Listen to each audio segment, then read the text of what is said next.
प्रिय विद्यार्थियों, आज हम स्ट्रक्चर एंड बॉन्डिंग लेसन के अंतर्गत संकरण के बारे में अध्ययन करेंगे। पहले हम यहाँ पर स्थानीयकृत रासायनिक बंध लोकलाइज्ड केमिकल बॉन्ड के बारे में जानेंगे। दो परमाणुओं के बीच उपस्थित बंध के इलेक्ट्रॉन के दोनों परमाणुओं की नाभिक के मध्य लोकलाइज्ड स्थानीयकृत होने पर उस बंध को स्थानीयकृत रासायनिक बंध लोकलाइज्ड केमिकल बॉन्ड कहते हैं। कार्बनिक अणुओं में विद्यमान सहसंयोजक बंध यदि दो परमाणुओं के मध्य लोकलाइज्ड केंद्रीकृत हो तो उसे स्थानीयकृत रासायनिक बंध लोकलाइज्ड केमिकल बॉन्ड कहते हैं। यहाँ स्थानीयकृत रासायनिक बंध से तात्पर्य दो परमाणुओं के मध्य उपस्थित सहसंयोजक बंध से है, जिसके इलेक्ट्रॉन दोनों परमाणुओं के मध्य लोकलाइज्ड स्थानीयकृत कहते हैं। सहसंयोजक बंध की प्रकृति की व्याख्या निम्नलिखित दो सिद्धांत के आधार पर की जाती है। प्रथम, संयोजकता बंध सिद्धांत VBT। सेकेंड, आणविक कक्षक सिद्धांत MOT। नेक्स्ट, संकरण। किसी परमाणु के द्वारा अधिकतम उतने ही बंध बनाए जा सकते हैं जितने कि उसके बाह्यतम कोश के कक्षकों में अनपेड अयुग्मित इलेक्ट्रॉन की संख्या होती है। अतः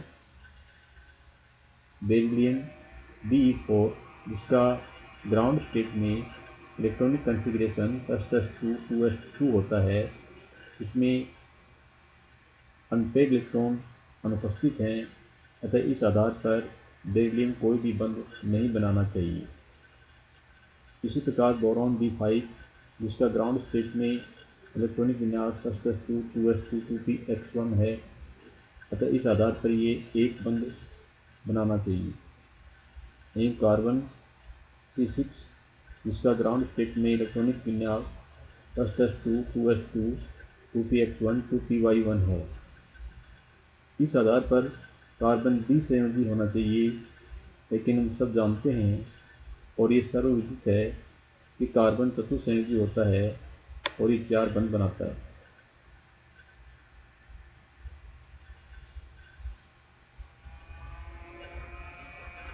बेरिलियम, बोरॉन और कार्बन की क्रमशः द्वि और चतुसंयोजकता की व्याख्या करने के लिए ऐसा माना जाता है कि सहसंयोजक बंध बनते समय मुक्त ऊर्जा से इन तत्वों के परमाणु उत्तेजित हो जाते हैं, अर्थात इनके 2s कक्षक से एक इलेक्ट्रॉन वैकेंट 2p कक्षक में क्रमोन्नत हो जाता है। इस प्रकार प्रत्येक परमाणु के बाह्यतम कोश में क्रमशः बेरिलियम में 2, बोरॉन में 3 और कार्बन में 4 अनपेड इलेक्ट्रॉन हो जाते हैं, जिससे बेरिलियम द्विसंयोजकता, बोरॉन त्रिसंयोजकता और कार्बन चतुसंयोजकता प्रदर्शित करते हैं। जैसा कि इनके उत्तेजित अवस्था में इलेक्ट्रॉनिक विन्यास से भी स्पष्ट है। बेरिलियम की दोनों, बोरॉन की तीनों और कार्बन की 4 संयोजकताओं की इस समरूपता की व्याख्या के लिए पॉलिंग ने सर्वप्रथम संकरण की संकल्पना प्रस्तुत की। तदनुसार इन परमाणुओं के अनपेड इलेक्ट्रॉन वाले 2s कक्षक और 2p कक्षक परस्पर मिलकर के अपनी ऊर्जाओं का पुनर्वितरण कर लेते हैं और उतनी ही संख्या में समान ऊर्जा तथा समान आकृति के नए कक्षक बनाते हैं। इन कक्षकों को संकृत कक्षक और इस प्रक्रिया को संकरण कहते हैं।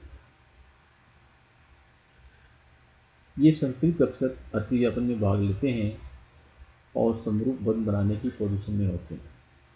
अतः संकरण को निम्न प्रकार से परिभाषित किया जा सकता है।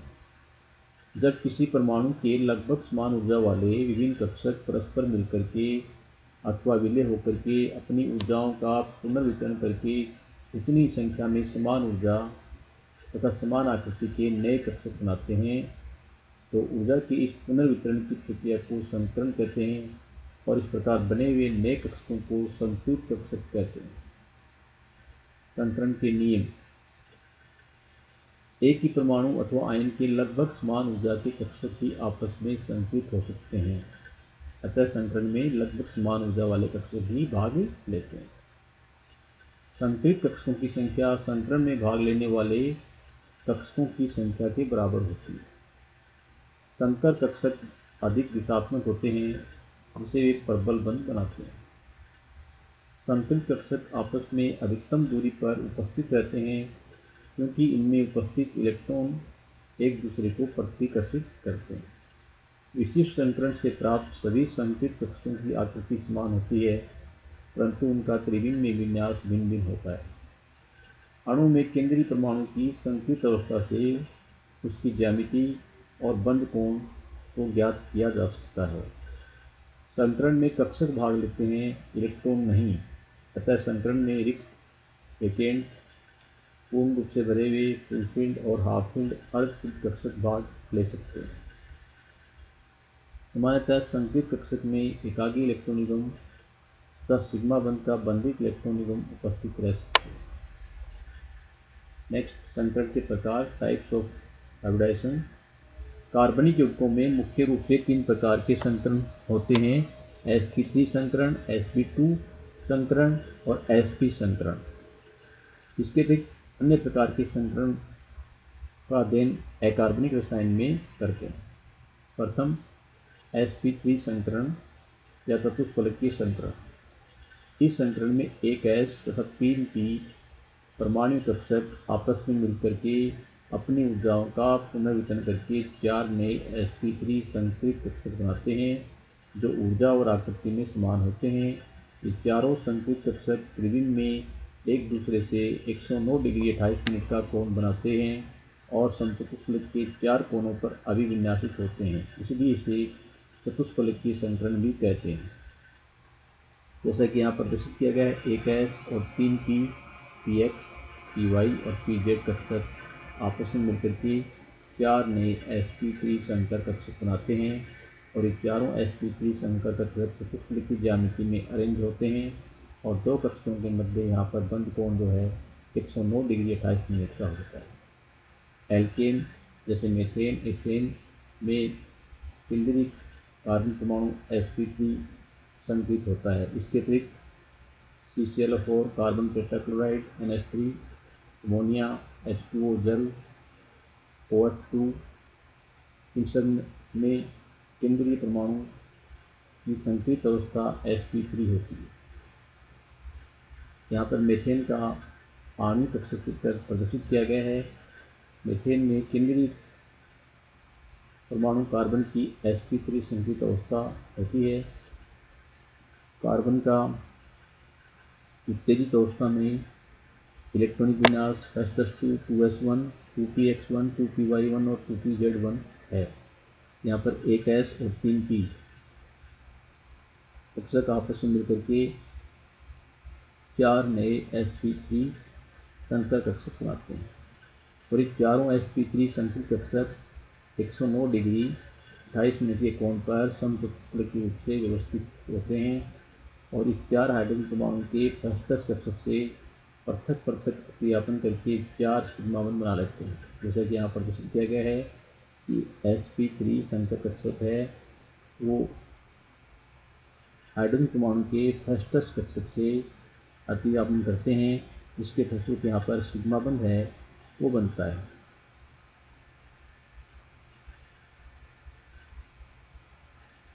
अतः मीथेन की ज्यामिति चतुष्फलकीय होती है और 2 बंधों के मध्य का कोण है 109 डिग्री 28 मिनट होता है। नेक्स्ट, sp2 संकरण। इस संकरण में एक S और 2 P, Px और Py परस्पर मिलकर के अपनी ऊर्जाओं का पुनर्वितरण करके 3 नए समान ऊर्जा तथा समान आकृति के sp2 संकरित कक्षक बनाते हैं। ये तीनों sp2 संकरित कक्षक xy तल से 120 डिग्री कोण पर एक समतली त्रिभुजीय आकृति में अभिविन्यासित होते हैं। यदि इन कक्षकों के बाह्य सिरों को मिलाया जाए तो एक समबाहु त्रिभुज बनता है, अतः इसे त्रिकोणीय संकरण भी कहते हैं। कार्बन में यहाँ देख रहे हैं कि एक S और 2 P कक्षक आपस में मिलकर के 3 sp2 संकर कक्षक बनाते हैं। एल्कीन जैसे एथीन में कार्बन परमाणु sp2 संकरित होता है। जैसे यहाँ प्रदर्शित किया गया है, एक S और 2 P कक्षक मिलकर के 3 नए sp2 संकर कक्षक बनाते हैं, जो कि त्रिविम में समतलीय त्रिभुजीय ज्यामिति में व्यवस्थित होते हैं और उनके मध्य बंद कोण 120 डिग्री का होता है। एथीन का आणविक कक्षक चित्र यहाँ प्रदर्शित किया गया है। एथीन में दोनों कार्बन परमाणु sp2 संतृप्त अवस्था में होते हैं और इस प्रकार प्रत्येक कार्बन परमाणु के पास 3 sp2 संतृप्त कक्षक और एक असंतृप्त pz कक्षक होता है। तीनों sp2 संतृप्त कक्षक एक दूसरे से 120 डिग्री कोण पर एक ही तल में और असंतृप्त pz कक्षक इस तल के लंबवत अभिविन्यासित होते हैं। प्रत्येक कार्बन परमाणु का एक एक sp2 कक्षक आपस में अतिव्यापन करके दोनों कार्बन परमाणु को यहाँ पर सिग्मा बंध से जोड़ते हैं और प्रत्येक कार्बन परमाणु पर शेष बचे हुए दो sp2 कक्षक दो हाइड्रोजन परमाणु के फर्स्ट कक्षक से अतिव्यापन करते हैं, जैसे यहाँ प्रदर्शित किया गया है। हाइड्रोजन के फर्स्ट कक्षक से ओवरलैपिंग करते हैं, जिससे यहाँ पर सिग्मा बंध बनता है। और प्रत्येक कार्बन का असंतृप्त pz कक्षक दूसरे कार्बन के असंतृप्त pz कक्षक से साइड टू साइड सहपार्श्विक अतिव्यापन करता है, जिसके फलस्वरूप यहाँ पर पाई बंध बनता है। नेक्स्ट sp संतरण अर्थात रैखिक संतरण। इस संतरण में एक s और एक p परमाणु कक्षक परस्पर मिलकर के अपनी ऊर्जाओं का पुनर्वितरण करके दो नए sp संकर कक्षक बनाते हैं, जैसे यहाँ प्रदर्शित किया गया। एक s और एक p कक्षक मिलकर के दो नए sp संकर कक्षक बनाते हैं और ये समान ऊर्जा और समान आकृति के होते हैं। दोनों sp संतृप्त कक्षक शरीर में 180 डिग्री कोण पर अर्थात रैखिक रूप से लीनियर रूप से अभिविन्यासित होते हैं। इसे रैखीय या विकीर्ण संकरण भी कहते हैं। यहाँ पर एथाइन अणु का आणविक कक्षक चित्र प्रदर्शित किया गया है। एथाइन में प्रत्येक कार्बन परमाणु के पास दो sp संतृप्त कक्षक होते हैं जो परस्पर 180 डिग्री कोण पर व्यवस्थित होते हैं। प्रत्येक कार्बन पर दो असंतृप्त py और pz कक्षक भी उपस्थित होते हैं। असंतृप्त py और pz कक्षक परस्पर तथा sp संतृप्त कक्षकों के तल के लंबवत अभिविन्यासित होते हैं। प्रत्येक कार्बन का एक एक sp संतृप्त कक्षक एक एक x पर अतिव्यापन करके दोनों कार्बन परमाणु के मध्य सिग्मा बंध बनाते हैं। प्रत्येक कार्बन पर शेष बचा हुआ एक sp संतृप्त कक्षक हाइड्रोजन परमाणु के फर्स्ट कक्षक से ओवरलैपिंग करके सिग्मा बंध बनाता है और एक कार्बन के py तथा pz दूसरे कार्बन के py और pz कक्षक से साइड टू साइड सहपार्श्विक अतिव्यापन करते हैं, जिससे दो पाई बंध बनते हैं। जैसा कि यहाँ प्रदर्शित किया गया है कि प्रत्येक कार्बन पर उपस्थित असंतृप्त py और pz कक्षक साइड टू साइड सहपार्श्विक ओवरलैपिंग करते हैं, जिसके फलस्वरूप दो पाई बंध बनते हैं। कार्बनिक यौगिकों में विभिन्न कार्बन परमाणु की संतृप्त अवस्था प्रदर्शित करना। किसी यौगिक में कार्बन परमाणु के 4 सिग्मा बंधों से जुड़ा होने पर वह sp3 संतृप्त, 3 सिग्मा बंध और 1 पाई बंध से जुड़ा होने पर वह sp4 संतृप्त और 2 सिग्मा बंध और 2 पाई बंध से जुड़ा होने पर वह sp संतृप्त होता है। अतः s यहाँ पर हम सिग्मा और पाई बंधों की संख्या के आधार पर संकरण है वो निर्धारित करते हैं।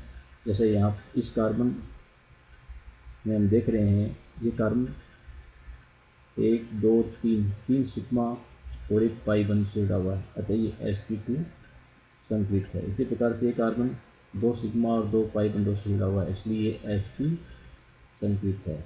और यहाँ हम देख रहे हैं ये कार्बन 1 2 3 4 सिग्मा बंधों से जुड़ा हुआ है, अतः ये sp3 संतृप्त होगा।